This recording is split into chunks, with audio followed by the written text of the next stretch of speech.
नमस्कार। आज हम एक बहुत ही दिलचस्प विषय पर बात करने वाले हैं, शल्य तंत्र, यानी भारत की प्राचीन सर्जरी। नमस्कार। जी हाँ, एक ऐसा विषय जिसमें वाकई बहुत गहराई है। हमारे पास जो सामग्री है उसका शीर्षक है शल्य तंत्र, सामान्य शल्य चिकित्सा के सिद्धांत और अभ्यास। और हम कोशिश करेंगे कि इसमें से सबसे खास बातें निकल कर आएं। बिल्कुल। तो शल्य इसका मतलब है कोई भी ऐसी चीज, है ना, चाहे बाहर से आई हो या अंदर ही कुछ गड़बड़ हो, जी। जो तकलीफ दे। सही। कोई भी बाधा, शारीरिक बाधा। और शल्य तंत्र फिर वो विज्ञान हुआ जिससे इसे ठीक करते हैं, मतलब अक्सर सर्जरी से। जी। उस बाधा को हटाने का विज्ञान। अब सोचिए जरा, हजारों साल पहले सर्जरी ये सिर्फ ऐसा नहीं कि काटा और सिला। नहीं नहीं, बिल्कुल नहीं। इसमें तो खास औजार थे, इन्फेक्शन से बचने के तरीके, वो स्टेरिलाइजेशन जैसा कुछ। हाँ, निर्जंतुकरण। हाँ, और दर्द कम करने की तकनीकें भी थीं।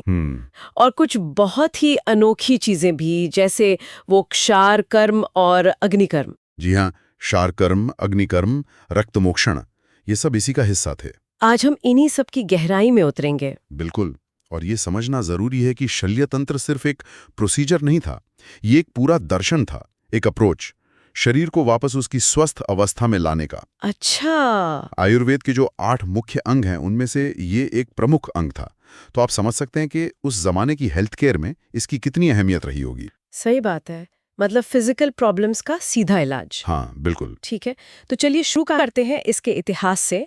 ये जो हमारे पास जानकारी है ये बताती है कि ये कोई अचानक से नहीं आ गया।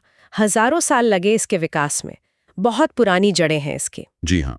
और शल्य की जो परिभाषा थी वो भी काफी फैली हुई थी। जैसा आपने कहा, सिर्फ कांटा या तीर नहीं, हाँ। बल्कि शरीर के अंदर की कोई गांठ, ट्यूमर जिसे कहते हैं, या कोई और रुकावट जो दर्द या परेशानी दे रही हो, वो सब शल्य था। अच्छा। तो शल्य तंत्र का काम था इन सभी बाधाओं को हटाना। जीवन बचाने वाली विद्या मानी जाती थी। मुझे ये बात बड़ी दिलचस्प लगी कि मरीज को देखने का तरीका कितना सिस्टमैटिक था। मतलब सिर्फ बीमारी नहीं बल्कि पूरे मरीज का केस हिस्ट्री लेना, है ना, हाँ, बिल्कुल। खास लक्षणों पर ध्यान देना, ये सब लगता है सही डायग्नोसिस पर बहुत जोर था। निश्चित रूप से। उसके बिना तो कोई इलाज कामयाब हो ही नहीं सकता। सर्जरी तो बिल्कुल नहीं। सही। पुरानी ग्रंथों में रोगी की पूरी जांच, उसकी प्रकृति, रोग किस स्टेज पर है, इन सब पर बहुत जोर दिया गया है। ये आज के प्री ऑपरेटिव असेसमेंट जैसा ही है, आप कह सकते हैं। अब आते हैं औजारों पर। यहाँ दो तरह के मेन टूल्स का जिक्र है। यंत्र जो ब्लंट होते थे, पकड़ने या सहारा देने वाले। जी, नॉन शार्प। और शस्त्र जो तेज धार वाले थे, काटने चीरने के लिए। Sharp instruments. और बताया है कि कई तरह के थे, हर एक का अपना अलग काम।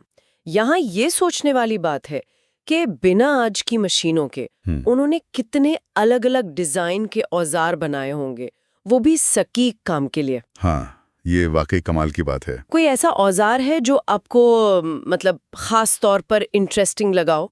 एक दिलचस्प बात यह है कि कई औजारों के डिजाइन जानवरों या पक्षियों के मुंह या पंजों से प्रेरित थे। अच्छा।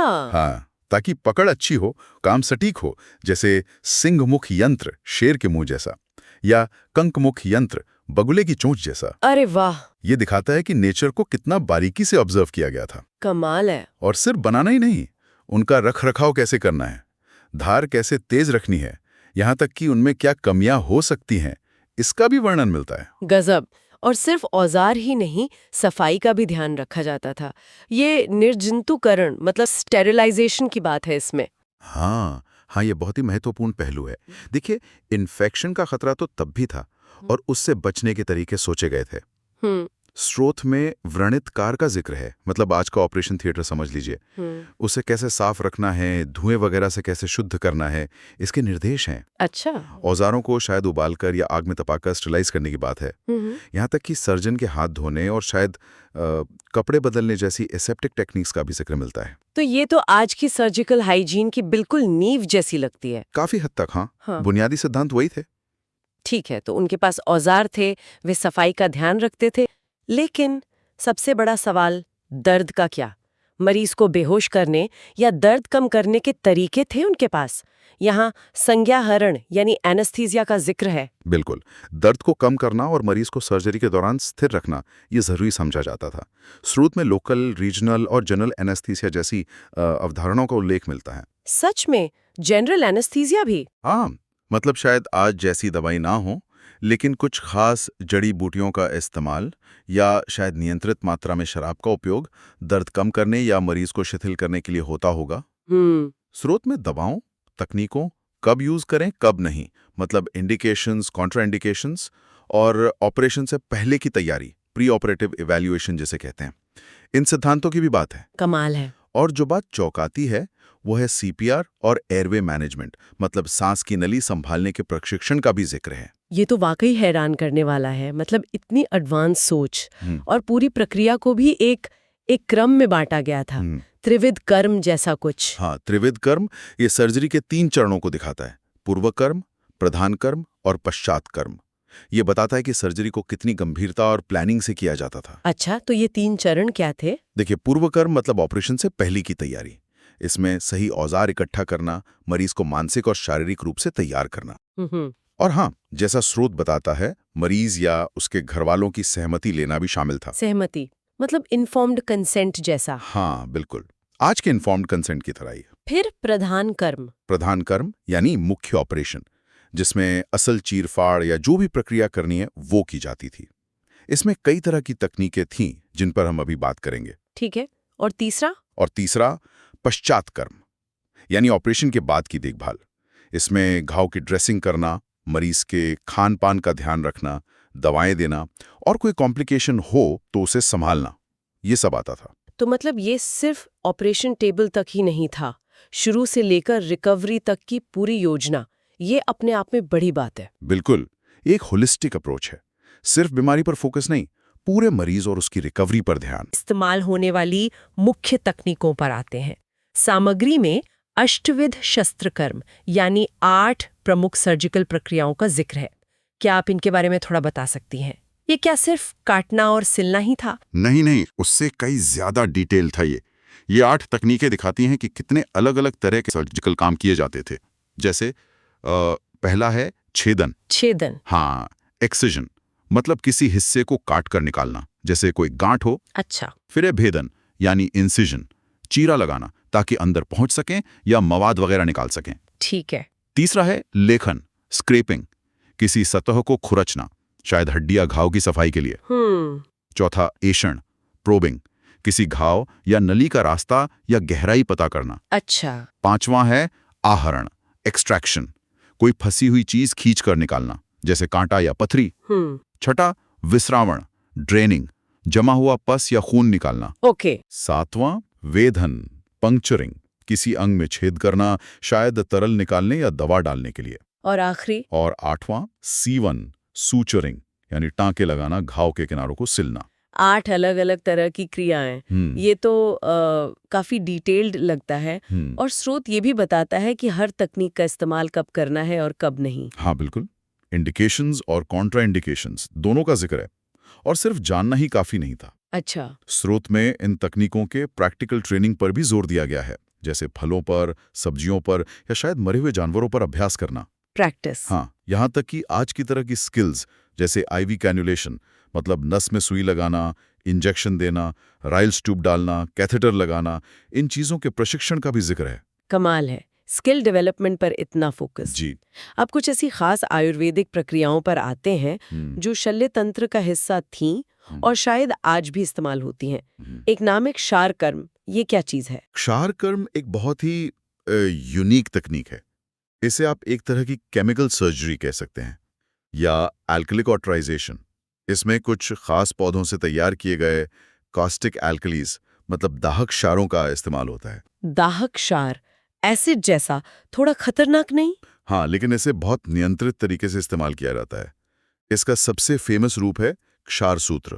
क्षार सूत्र, वो धागे वाला? जी हाँ, एक मेडिकेटेड धागा होता है जिसमें क्षार और कुछ दूसरी दवाइयों का लेप होता है। इस धागे को खासकर पाइल्स यानी अर्श या फिस्टिनाइन एनो यानी भगंदर जैसे रोगों में इस्तेमाल करते हैं। अच्छा। ये धीरे धीरे खराब टिश्यू को काटता है और जलाता है, और साथ ही घाव को भरने में भी मदद करता है। ये तकनीक आज भी भारत में काफी पॉपुलर है और इफेक्टिव मानी जाती है। बिना पारंपरिक सर्जरी के इलाज, ये तो वाकई में दिलचस्प है। और एक और तकनीक का जिक्र है अग्निकर्म, आग से कुछ। अग्निकर्म मतलब थर्मल कॉटराइजेशन। इसमें गर्मी का इस्तेमाल होता है धातु की गर्म सलाखाओं से, जिन्हें शलाका कहते हैं। शरीर के कुछ खास पॉइंट्स पर या रोग वाली जगह पर बहुत कंट्रोल तरीके से दागा जाता है। आग से दागना सुनने में तो थोड़ा डरावना लगता है। इसका मकसद क्या था? दर्द नहीं होता होगा? देखिए, दर्द निवारण इसका एक मुख्य उद्देश्य था, खासकर जोड़ों और नसों के दर्द में, जैसे साइटिका, गृध्रसी या फ्रोजन शोल्डर अवाबाहुक। दर्द निवारण दागने से? हाँ, माना जाता था कि गर्मी से शायद दर्द के सिग्नल्स ब्लॉक होते हैं। इसके अलावा कुछ ग्रोथ्स को हटाने के लिए भी इसका इस्तेमाल होता था, जैसे मस से, वॉट्स या पाइल्स के मस से। अच्छा। स्रोत में अलग अलग बीमारियों के लिए कैसे दागना है, उसकी शेप क्या हो, आकृति भेद और क्या सावधानियां रखनी है, ये सब बताया गया है। तो ये दर्द कम करने और कुछ रोगों को नष्ट करने का एक तरीका था। ठीक है। और एक और प्रक्रिया है रक्त मोक्षण, मतलब खून निकालना।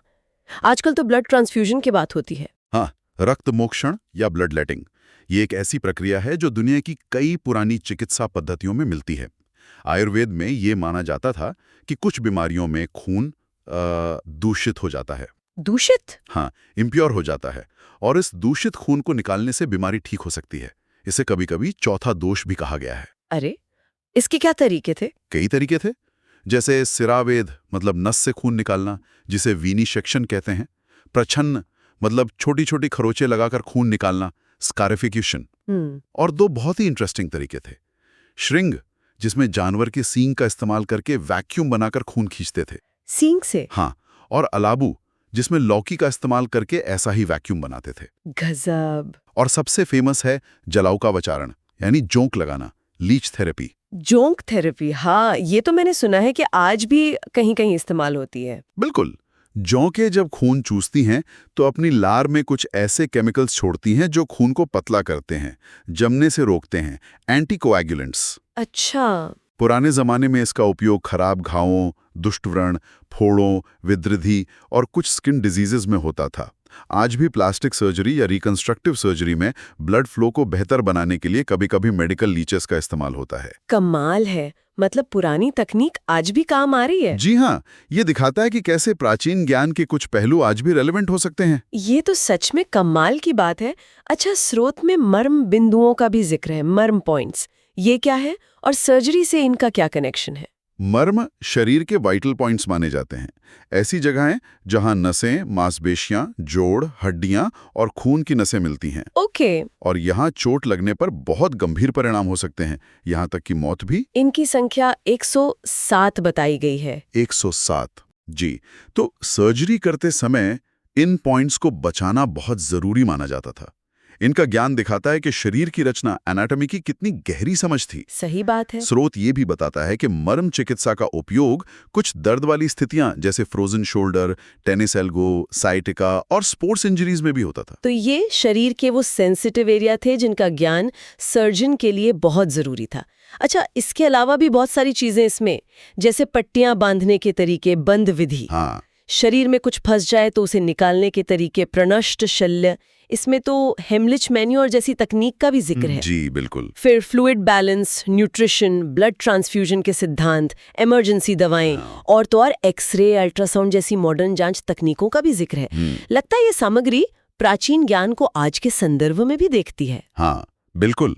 और एक और दिलचस्प कॉन्सेप्ट है षटक्रिया काल, यानी रोग के बढ़ने की 6 स्टेजेस। अच्छा। स्रोत बताता है कि कैसे इस समझ का इस्तेमाल अपेंडिसाइटिस या कोलिसिस्टाइटिस जैसी सर्जिकल बीमारियों को जल्दी पहचानने और मैनेज करने में किया जा सकता है।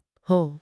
इसके अलावा बहुत सी आम सर्जिकल प्रॉब्लम्स जैसे इन्फ्लेमेशन, व्रणशोथ, एब्सेस, विद्रधि, बर्न्स, दग्धव्रण, शॉक, मर्माघात, गैंग्रीन, कोथ, सिस्ट ट्यूमर, ग्रंथि और बुध, इन सब का जिक्र है। हाँ। और कुछ खास अंगों की बीमारियां जैसे गर्दन में गॉइटर, नसों की बीमारियां जैसे वैरिकोज वेन्स, डीवीटी, आर्टरीज की बीमारियां जैसे एन्यूरिज्म, बर्जेस डिजीज और टेंडन लिगामेंट प्रॉब्लम्स, इन सब का भी वर्णन है।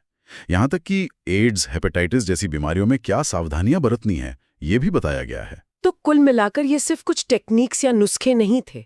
शल्य तंत्र एक बहुत ही विकसित और व्यवस्थित सर्जिकल सिस्टम था। बिल्कुल। इसमें अपने औजार थे, इन्फेक्शन रोकने के तरीके थे, दर्द का मैनेजमेंट था, पूरी प्रक्रिया की प्लानिंग थी, पहले, दौरान, बाद में। हाँ, वो त्रिविध कर्म। हाँ, और क्षार कर्म, अग्निकर्म, रक्त मोक्षण जैसी अपनी खास तकनीकें भी थीं। बिल्कुल सही कहा आपने। जो बात सबसे ज्यादा इंप्रेस करती है वो है इसका सिस्टमैटिक अप्रोच, प्रैक्टिकल स्किल्स पर जोर और इन सब के पीछे एक थ्योरेटिकल समझ। इसकी जो ऐतिहासिक गहराई है और कुछ तकनीकों की आज भी रिलेवेंस, जैसे एक क्षार सूत्र या लीच थेरेपी, ये सोचने पर मजबूर करती है कि हमें अपने प्राचीन ज्ञान से अभी भी बहुत कुछ सीखने को मिल सकता है। और अब एक आखिरी सवाल या विचार जो इस पूरी चर्चा से मेरे मन में आ रहा है। स्रोत में मर्म बिंदुओं का इतना सटीक वर्णन है और सर्जरी में उनको बचाने पर इतना जोर, ये हमें सोचने पर मजबूर करता है कि बिना आज की एमआरआई या सीटी स्कैन जैसी टेक्निक्स के उन प्राचीन चिकित्सकों को मानव शरीर की एनाटॉमी और फंक्शनिंग की कितनी गहरी समझ रही होगी। ये वाकई एक बड़ा सवाल है। उनकी ऑब्जर्वेशन स्किल्स कमाल की रही होंगी। या फिर ये तथ्य कि स्रोत में सिर्फ घाव भरने के ही 60 अलग अलग तरीके बताए गए हैं, षष्ठी उपक्रम। जी हाँ, षष्ठी उपक्रम। ये दिखाता है कि उस समय ऑब्जर्वेशन और एक्सपेरिमेंटेशन के जरिए इलाज खोजने की कितनी जबरदस्त कोशिश की जाती होगी। हर तरह के घाव के लिए शायद अलग तरीका। बिल्कुल, ट्रायल एंड एरर और गहन अवलोकन का नतीजा रहा होगा ये सब। इसी विचार के साथ शल्य तंत्र की इस फैसिनेटिंग दुनिया में हमारी आज की ये खोज यहीं समाप्त होती है। उम्मीद है सुनने वालों को ये जानकारी रोचक और सोचने पे मजबूर करने वाली लगी होगी। धन्यवाद।